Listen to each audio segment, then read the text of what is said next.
నందమూరి బాలయ్య ఈ మధ్యనే తన 50 ఏళ్ల సినీ కెరీర్ సెలబ్రేషన్ చేసుకున్నారు. ఆ వేడుకకు మెగాస్టార్ చిరంజీవి చీఫ్ గెస్ట్ గా వెళ్లి మాట్లాడిన మాటలు హైలైట్ గా నిలిచాయి. బాలయ్యతో కలిసి ఫ్యాక్షన్ సినిమా చేయాలని మెగాస్టార్ చెప్పుకొచ్చారు. మంచి కథ ఉన్న దర్శకులు ఎవరైనా ముందుకు రావాలని అడిగారు. హీరోలంటే అలా ఒకరికొకరు అభిమానంతో ఉంటారు, కానీ వారి ఫ్యాన్స్ మాత్రం ఉండరు. వారి అభిమానుల మధ్య ఎప్పుడు కురుక్షేత్ర సంగ్రామమే జరుగుతూ ఉంటుంది.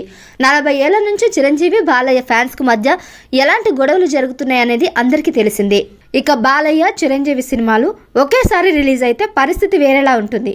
బాక్సాఫీస్ వద్ద స్టార్ వార్స్ జరిగితే ఫ్యాన్స్ లో ఉండే కిక్కే వేరని చెప్పాలి. గతేడాది అలాంటి పరిస్థితి వచ్చింది.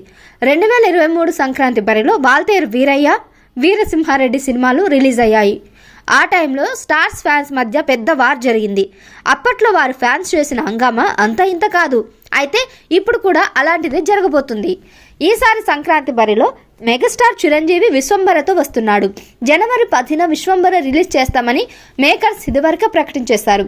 ఇక ఆ టైంలోనే బాలయ్య బరిలోకి దిగుతున్నట్లు తెలుస్తుంది. బాలకృష్ణ నటిస్తున్న NBK 109 మూవీని డిసెంబర్లో రిలీజ్ చేసేందుకు ప్లాన్ చేశారు. కానీ సంక్రాంతికి పెద్ద పోటీ లేకపోవడంతో ఆ టైంలోనే మూవీ రిలీజ్ చేయాలని మేకర్స్ చూస్తున్నారు. అందుకే ఇంకా టైటిల్ కూడా అనౌన్స్ చేయలేదు. ఇక బాలయ్య మూవీని జనవరి 11 లేదా 12న విడుదల చేసే ప్లాన్స్లో ఉన్నారు మేకర్స్.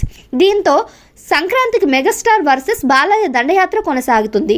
మరి బరిలో నిలిచేదెవరు, గెలిచేదెవరు, విజయం సాధించేదెవరు అనేది తెలియాలంటే సంక్రాంతి వరకు వెయిట్ చేయాల్సిందే.